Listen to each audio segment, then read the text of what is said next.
Welcome everybody to today, October 8th, 2024. Today's the second installment of the Fall Google for Education webinar series. And today we're going to be talking about Chromebooks and how they've really advanced into devices that are fit for all users, not just students. And then we're going to really focus in on the creative tools that we can use on these advanced use Chromebooks. We know that you're going to want to access today's slides. So if you'll take a look in the top right corner of the slide, you'll notice that there is a web address. There's a few web addresses. The first is the slides for today, and that's goo.gle/capital P, capital T, capital S, -10-8-24. It's today's date. And those are going to be on the top of the slides all throughout the presentation. So feel free to help people who they're joining and they're putting in the comments that they need the slide link. Go ahead and help them get that if you want to. Also, you'll notice the link to register for future webinars, and we hope you will register to join us for futures. We also want to let you know that today's broadcast is going to be delivered and shared in English, but a Spanish version is going to be recorded and provided for our friends in Spanish-speaking places. All right, let's take a second and introduce ourselves. Lori, can you go one more slide? We got a slide out of order, I just noticed. All right, there we go. There? Nope. One more. One more. There we go. There we go. We'll introduce ourselves first. We'll have to go backwards in a second, but I'm Jessica Pell-Albright. I am a learning guide at Fried Tech. My background is teaching middle school English. So I spent most of my time in the classroom, about 15 years, working with middle schoolers to learn to read and write. So that's my background coming into what we're talking about today.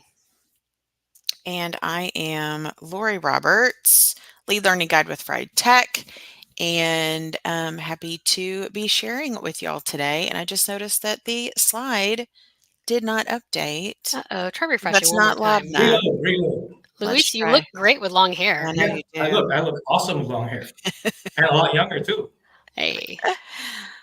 Yeah, we did this webinar this morning for the EMEA audience. So we had a guest presenter with us then. Thanks, Lori. Thanks for catching that. See, this is what happens, right? Luis, you want to go ahead and introduce yourself while we're getting this pulled back up? My name is Luis Pertuz, not Lobna. Lobna's really nice, but I'm not her. I'm a Google certified innovator and trainer, and I work in Barranquilla, Colombia, in a private Catholic school down here. And I'm having an awesome time here, even though I'm not Lobna. Yeah. Well, now we've got your picture up, so now you are you. Yes. What a stunner. All right, Lori, back it up one slide then, and let's start talking about this, because I want to just give the groundwork for today. Where we're coming from today is that when Chromebooks first came into the market, they were a smaller device that was really keen on speed and agility and being a quick device that students could access immediately and schools could deploy inexpensively within our ecosphere. And so we want to make sure that we know now how these Chromebook Plus devices have really changed and evolved over time. So we are noticing that we are going to have a better screen resolution. We're going to have faster performance, more storage.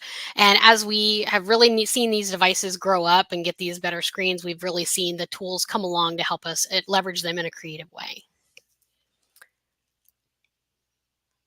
All right, so we're going to talk a little bit more about the speed and connectivity, and then we're really going to spend, like I mentioned, a bulk of today talking about content creation, and then we'll finish up with a few little extras that are really fantastic features that you can leverage on your Chromebooks, and then kind of talk through the next steps for future webinars.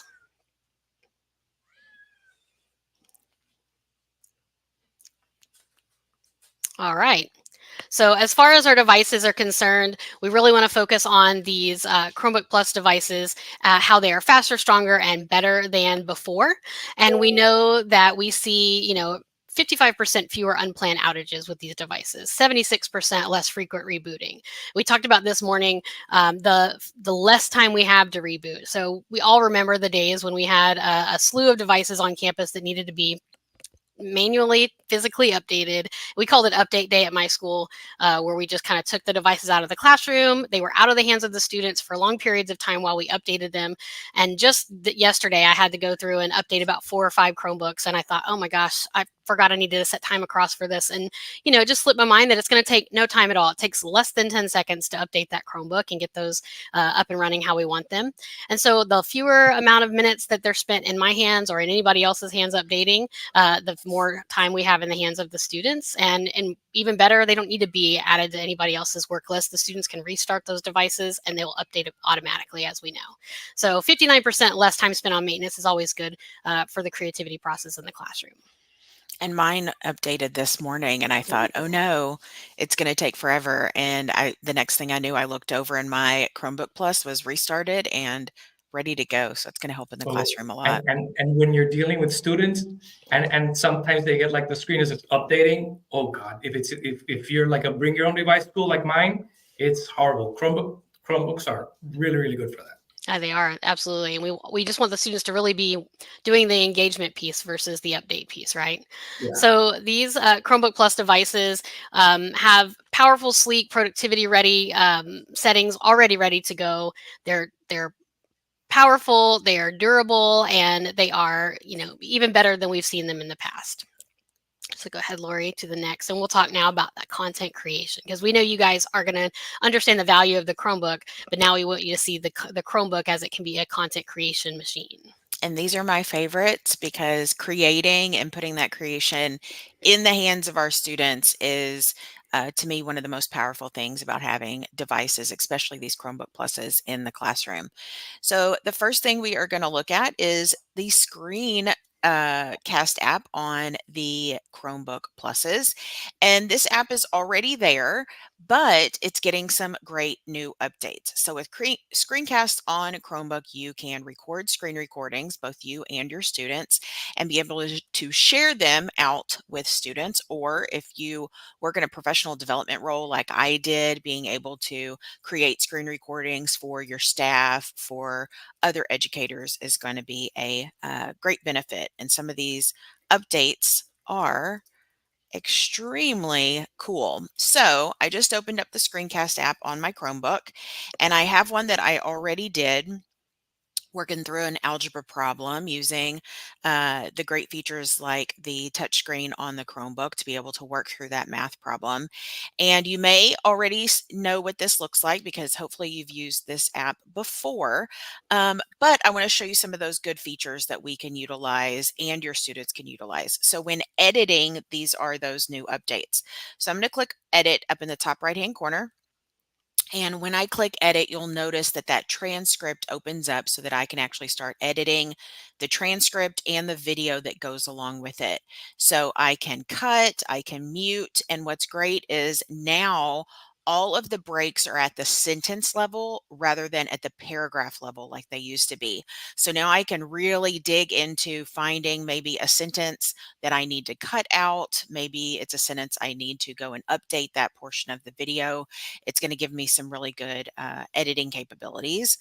You'll also notice we now have section breaks included. So you can see here we've got different section breaks throughout. And what's great about these section breaks is they can actually be titled. So I can add a title to this section break. So I'm going to just put, maybe this is my introduction. So I'm going to type in introduction.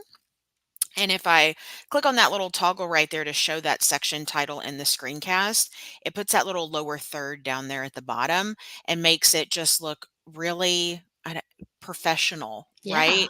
more Rather than polished for just a sure. normal screen recording. Now we've got some titles that are added in. If I need to go and change them, I can always come back and edit that section title or remove it. Again, making it really nice, easy for that editing. The other piece that's been added, I'm going to go ahead and click save on those edits, is the transcript can now be translated into multiple languages on the editor side. So before, when you would send out your screencast maybe to your students or to those viewers, the viewer could update the transcript on their end, but the creator couldn't see that transcript. So now you can update the transcript to view the translated version there as well.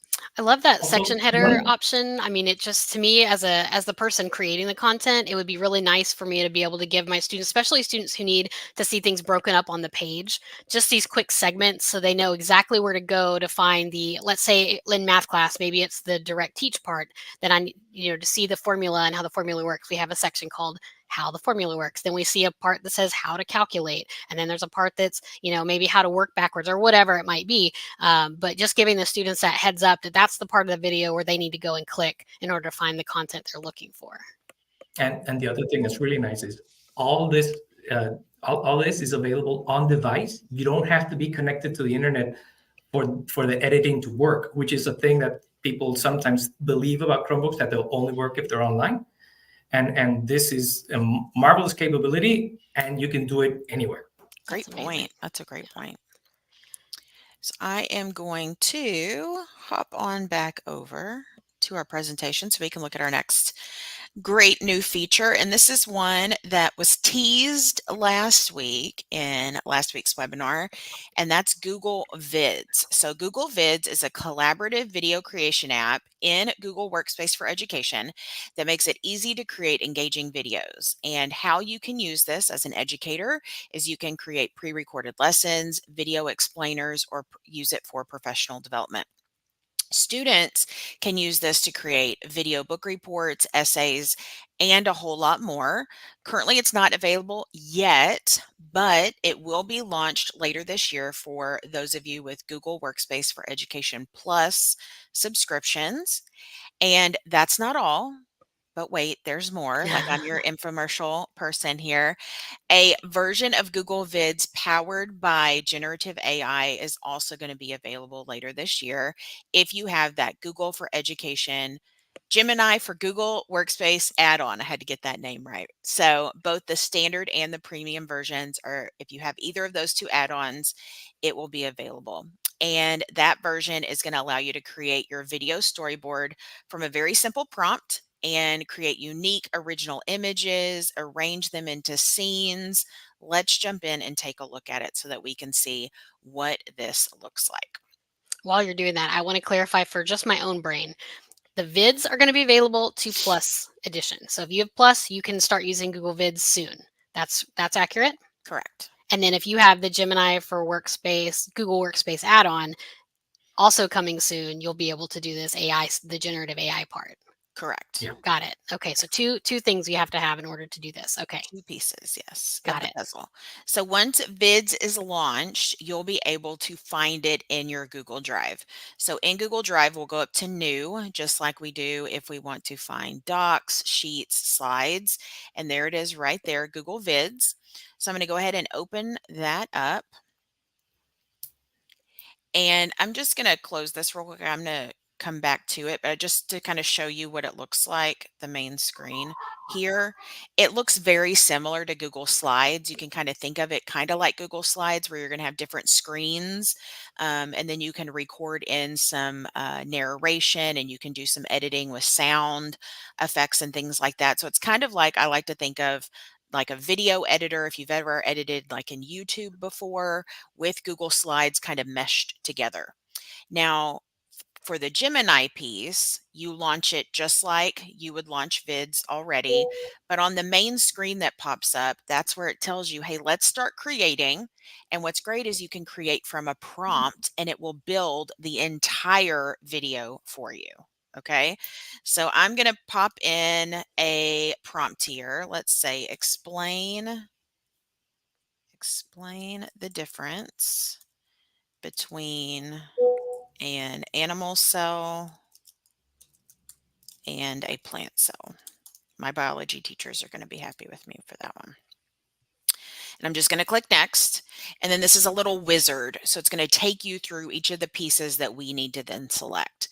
So the first thing is the outline. It generated the outline for me. I have an introduction, different roles of plants and animals in the ecosystem, similarities. You can see it's adding in some video pieces here along with some text.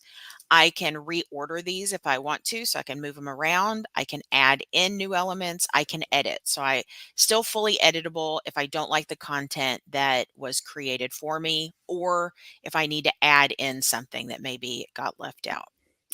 Then I click next, and then I pick the design that I want to use. I'm going to go with this colorful one down here at the bottom. And then it shows me a preview of what that content would look like so that I can ensure that this is kind of the look and feeling I'm going for. And then I just hit create, and then that magic starts to happen. Now, Lori, these are collaborative, right? So theoretically, a student who's working in this would be able to share with a partner or with their teacher, and those people would see the work going in live, right?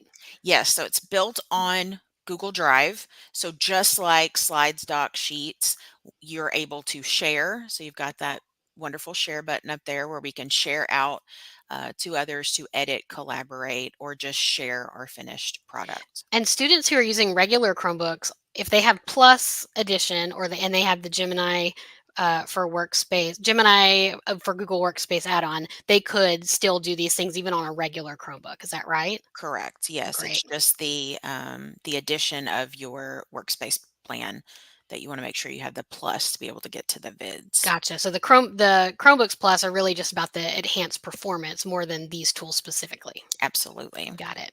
So here's that. Something that's Oh, go ahead. also very cool about this, especially for students and especially for those of us who don't like how our voice sounds recorded, it will also do the voiceover for you, which is crazy. And it's Yeah. got really professional voices that sound very mature, very much like a narrator or something. It's Yes, really cool. they don't sound like a robot at all whenever No, you click on them. And that's right down here what Luis was talking about. Generate the voiceover again through that Gemini built-in extra. It's going to let you do that. Or if you want to, you can record yourself speaking, and it does include a script. So I didn't have to come up with a script. Gemini came up with that script for me as well. And that script is available on each of those slides. And if I want to, I can edit that content in there as well.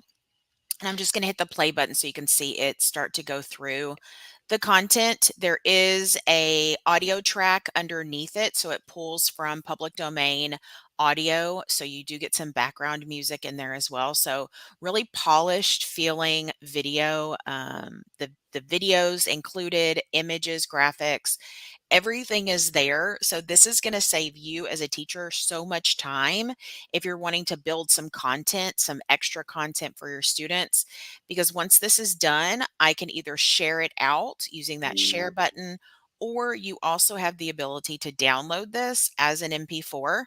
So you can download it as a video and then put it directly into Google Classroom for your students to use as a supplemental resource, or maybe some remediation, or maybe for some extra work as well. That's awesome. So if I understand correctly, then if your district is going to leverage the Gemini for Google Workspace, that would only apply for educators and students over 18, at least at this point. And so students wouldn't necessarily have access to the AI portion. They would have access to the vids portion if your district is a plus edition. Is that all accurate to you guys' knowledge as well? That sounds correct to me. as far as I know. Good. Okay. Just double checking. I'm seeing the chat come through, and I think these are great questions. I just want to make sure we're talking about it Absolutely. because I think this is an exciting addition to what we've got going on. We've had the same Google tools in our drive for what feels like forever. So this is fresh and new, and it's such a great kind of culmination of several products that we've all used over the years, and now it comes together in a really nice way. This is going to be fantastic. Everybody's going to love it. Vids is going to be my new favorite Google app, right? Yes.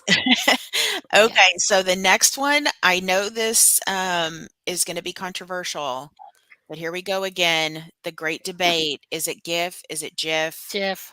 We Hard voted G, on the last one, so we got to see. What do we GIF, say? all the Oh time. no. We win this Oh. time, Luis. Yes. Team Ooh. Hard G. Bring Lobna back. She agreed with me. I Yeah. say a gift is a gift you give others. So that's It's the way also I a see it. graphic, Oh, not it's a a good. graphic. It is. It's a graphic. It's a graphic. So Listen, we I'm not getting can. into this debate. I know. We'll do good GIF just like I did this morning. I'll say it that way, right? So you can now create good GIFs recordings using the screen capture tool on your Chromebook.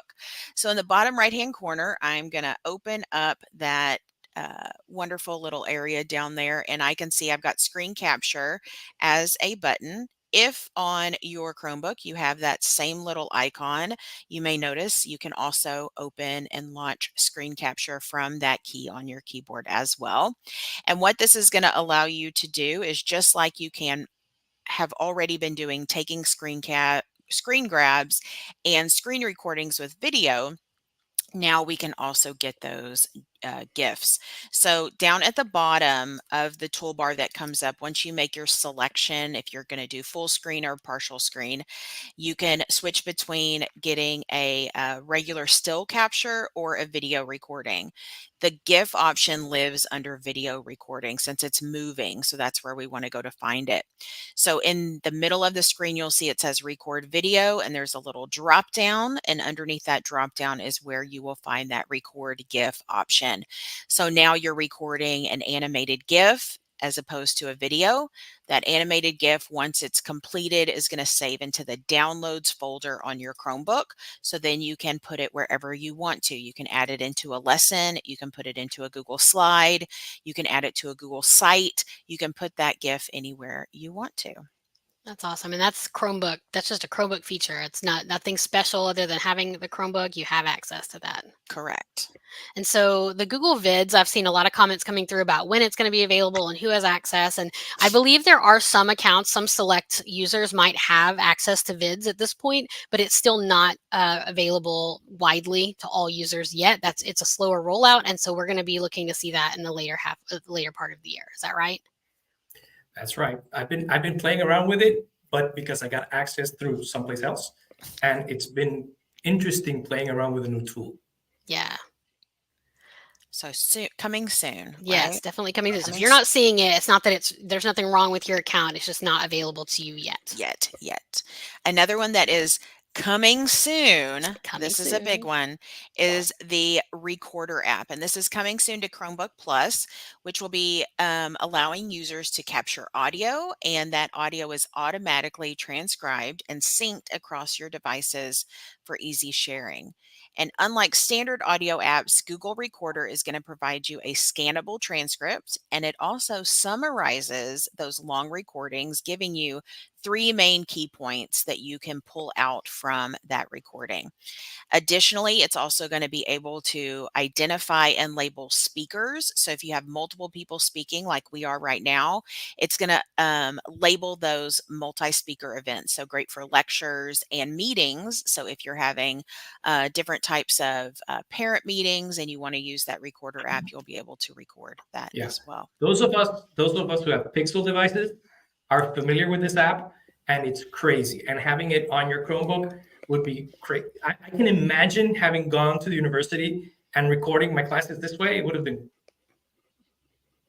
huge, unbeatable. Oh yeah, huge accessibility tool for the students that need those, or just prefer that way of keeping track of what's going on in the classroom, right? And like the other things, it's all on device, and the transcription is on device, so you can have it like go crazy and record while you're doing it, and it'll transcribe as you're watching. It's almost like having captions in real time. Amazing. It's amazing what Google is doing, right? Yep. Okay, now let's take a look at some more things we can do to help do some recording and content creation. Oh, yes, I love this part. Recording in Google Slides has been a game changer, especially since it's right there. This is not Chromebook Plus exclusive, but this is Google Workspace Plus exclusive. It is a feature that you need to have you need to have that license enabled for your user. So it's something you have to bear in mind. But what you do is you prepare your glorious presentation, and then you don't have to go anywhere else to be able to record. So, ooh, this looks familiar. This is last week's presentation. So if we wanted to do this presentation explaining about the Industrial Revolution that we did so masterfully last week, all you have to do is hit that little record button at the top, like under the little Gemini, and then all you do is record new video. Now, one thing I've learned the bad way is if your slide deck lives in a shared drive, this won't work for some reason. So bear that in mind. And there you go. Now you have ready to start. You have the glorious Lori in a corner where we can see her smiling at us, and then she can actually move the camera around if she wants and adjust it to where it is. And all she has to do is record and save, and that was it. Again, I know it popped out of that screen real quick. Let's I go know back. I know why it doesn't work when it's in a shared drive. You ready? Because you Right. have to be the owner of the file or an editor at least on the file. So if it's owned by the shared drive, you may not have the right permissions. Yeah, shared drives are special that way. Yep. So there you go. Now we have Lori, and she can change the size of her camera, and all she has to do is hit record, do her thing, talk to us about the class, and it'll be recorded and saved to a Google Drive in minutes. It's crazy. And all you have to do is scroll forward, do your class, make everything ready, have fun, and you have a really professional looking video recorded in whatever it takes you to do the presentation. So it's really, really nice. And I'm going to make a note here. Make sure when you're on this screen that you click that Save to Drive button. Otherwise, if you click the X, what you just did is gone. If you hit the re-record, it's gone. So make sure and do Save to Drive, and it's going to start uploading that video in the background. And when I come back over here to that recording button, you can see that recording that I just did is processing. Yeah. And then the next feature we're going to talk about really helps in this recording because it's speaker spotlight. And I love this, especially when I'm presenting, and especially if I'm presenting like this to like a screen, because speaker spotlight lets you put yourself inside the slide deck. And what it does is it doesn't take a picture because that sounds silly. You have like a little flyout, and it's inside. There it is, speaker spotlight. And then you'll see that we have a variety of shapes where you can input the camera into your slide deck. So whichever you choose, very lovely. And then you have to bear in mind that that's where the camera will be. That's where you will be. So wherever you place that in the presentation, you'll see that right there. So look at this. It looks so nice. I gotta go back to page 1 because that's where it is. Where'd it go? Where is it? Did we save it? No, it was on page 3. There it is.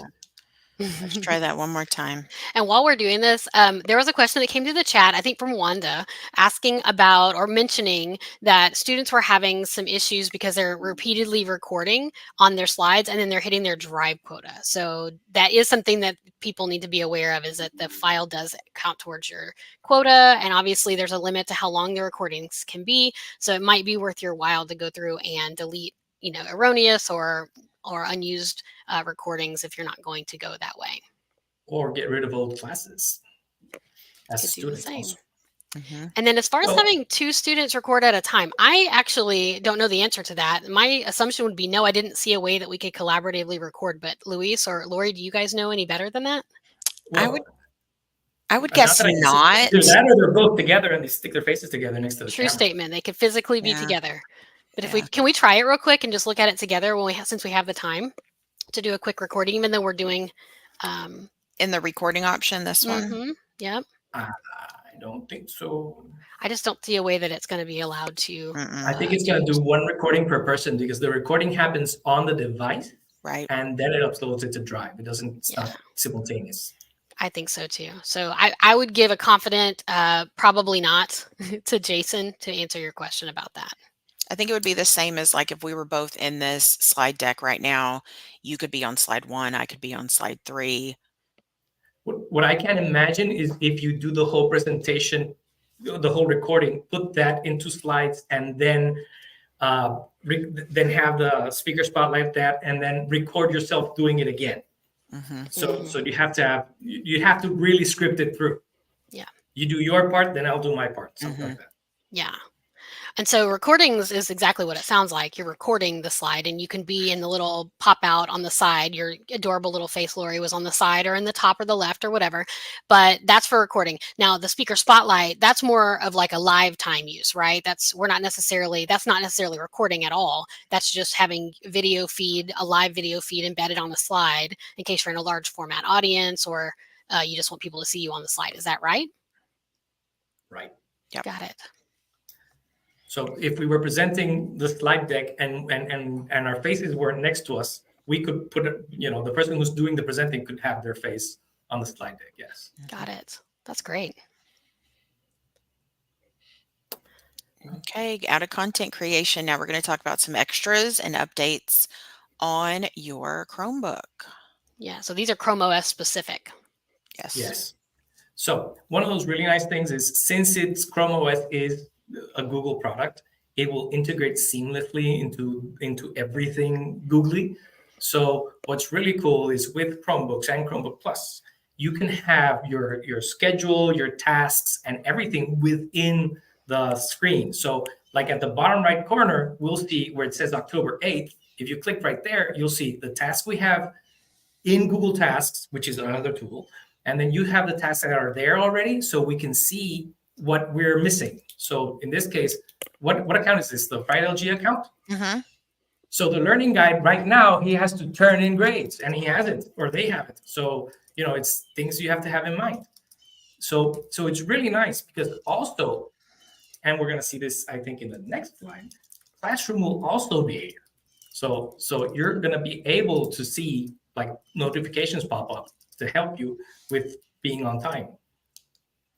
And that's the Classroom updates that you're seeing right below it. So up at the top, you can see here are those tasks. Yep. Syncing in from Google Tasks and linking to your calendar. And then these are the Classroom due dates that I can open that up as well and see what's currently due from my Google Classroom. I can see what's coming up due soon. These are all synced with my Google Classrooms that I am a member of, or a student in, or if I'm a teacher of. And I can see all of my work from that calendar. So I don't have to jump into Google Classroom. I can easily see and keep track of assignments that I have coming up in there. It's going to be really nice for our students. Yeah. That is fantastic. And I just love that I don't have to open up my task list. 'Cause I see Yeah, my task I list from a lot of agree. different places. I have it turned on in Gmail. I have it turned on in Drive. I have it on the little sidebar, all the time. But it is nice that I don't have to have any of that stuff open. I could be, doing research or watching a video or whatnot, and I could pull that up on my Chromebook, and it would just be super easy to access. Absolutely. I love a good checklist, check Mhm. things off. Me Productivity. too. Yes. And another option that's down there Oh. as well, this is a big one. Yeah, this works a lot for me, because I get distracted really, really easy. I feel like the dog in the movie that says squirrel. Yep. So yes, focus mode. Focus mode really helps you like batten down the hatches and just make sure you concentrate on a single task. So what you can do is set up focus mode, and it'll give you, let's say, a span of time. In this case, Lori's setting up 25 minutes of uninterrupted concentration. So no notifications will pop up. Nothing weird's going to happen to distract you from your task. And that really helps people who are a little bit aloof, like me.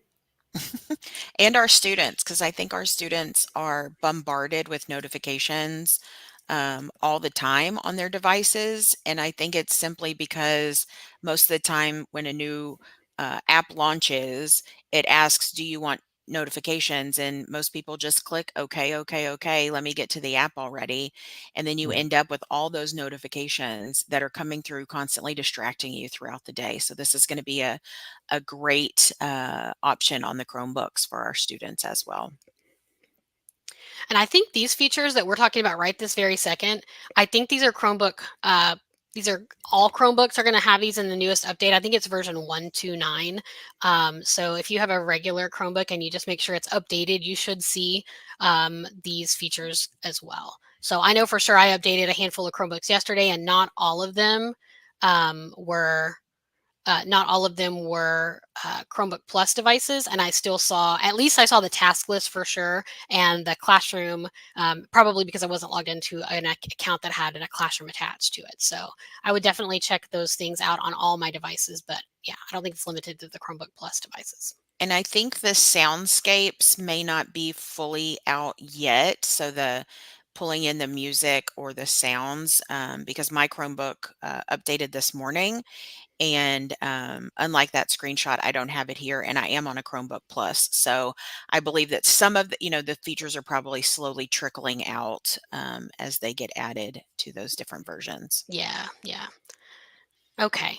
All right. So it looks like we can now just kind of move forward into this next little bit of information. This is not brand new. It's been out for a little while now, but we wanted to just bring your attention to it because if you're using a Chromebook Plus device, then you have some additional controls or additional enhancements that are available through that device. They're built in. They're specifically embedded for the Google Meet experience. So these are features that can be turned on in the console or adjusted from the console, but they're going to be things that enhance your noise cancellation, things like camera clarity, lighting, all those things. We see those to a certain extent in Meet Now as an updated feature, but on the Chromebook Plus devices, these have been further enhanced. So you're going to see these updates now if you have those devices, and of course they're defaulted off, but they can be adjusted from the admin controls. And also Chromebook Plus devices do have better cameras and better microphones than run-of-the-mill Chromebooks. So it does do a better job. Yeah. All right. And because we really wanted to touch point on the creativity features that you really have access to on these Chromebook Plus devices, I also wanted to bring your attention to the Chromebook App Hub or the GFE App Hub now. These things are available now, and one of our favorite tools that has been a question long-standing is, can we do a Photoshop from these Chromebooks? And now Adobe Photoshop is available through the App Hub, and so you can access that, and they work beautifully on a Chromebook. They're all kind of maximized to work on the Chrome environment. And so we wanted to highlight that for you just in case you're not aware. And you can definitely check that out. If you click the blue Available Now button, you should be able to get to that App Hub just to see all the tools that are available. So we are at the end of our experience today. We did build in a little bit of time for Q&A, and I know we had some questions about whether or not the recorder would be able to be accessed or turned off from the admin console. So I think at this point that question I don't have a clear answer to, so I just want to make sure we'll turn that question over to our friends at Google to have them kind of come up with some clarification on that, and maybe they can add that to the support pages for us. Okay, will screencast give you the ability to save in other video formats other than what is offered now? Lori, do you want to pull up a screencast and let's see what those export features are available? Share. So we can copy the link, share with others. Yep, so it's going to be a link that they get. It will save the screencast. The video itself saves inside of Google Drive. So you could download the video as an MP4. The only difference is going to be you're not going to get the transcript that is clickable when you are using the Google Drive file versus sharing it from Screencast. I hope that answers the question. I think it might. Being asked. Okay. Okay, what other questions do we have? While we're waiting on more questions, Laura, you want to go to the last slide? There we go. Guys, we are happy that you joined us today. We know you gave up your very valuable time to learn with us. And so we wanted to just touch base and let you know that there are a few more upcoming webinars in this series. On October 15th, we'll be looking at Google Classroom updates that really focus on interactivity and differentiation. And on October 22nd, we're going to really look at the way that the new tools are really enhancing literacy. So we're going to be exploring the read-along feature and some other features built into Google for Education. And I'm going to be back on the 22nd. And you're going to be back, yay, with me. I'll be doing that one as well. Yeah, that one will be fun. Okay. Well, I think there was one more question. Okay. About can you generate YouTube short videos with this? I think the answer is no. Maybe? I don't know. About vids. Andrew, that's a great question. It is also a great. I would imagine if you could download it as an MP4. I haven't created a YouTube short that you would be able to download the video and maybe upload it into. Yeah, I But it's think probably not gonna have all the same features as what you're gonna get inside vids. yeah, I think we're gonna limit it to downloading the MP4. Yeah. Yeah. Okay, so I'm looking at Google Vids, and I'm imagining they're going to be able to do this someday, but there is no way that you can address like a different screen aspect ratio. So Yeah, like, to be able to shows do it directly moving forward. into yeah.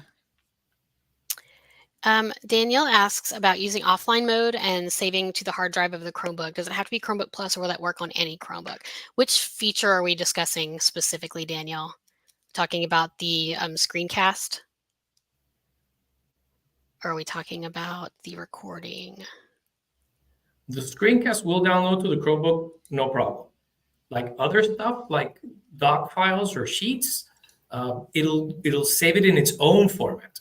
Mhm. But Well, the screencast, I think, is what she's referring to.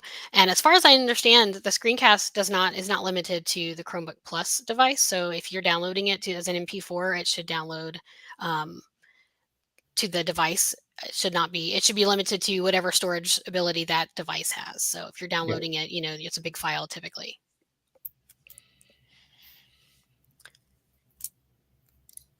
Okay. Okay.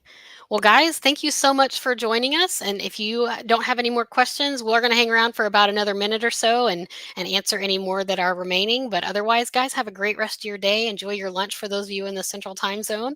And the rest of you guys have a great, fantastic day.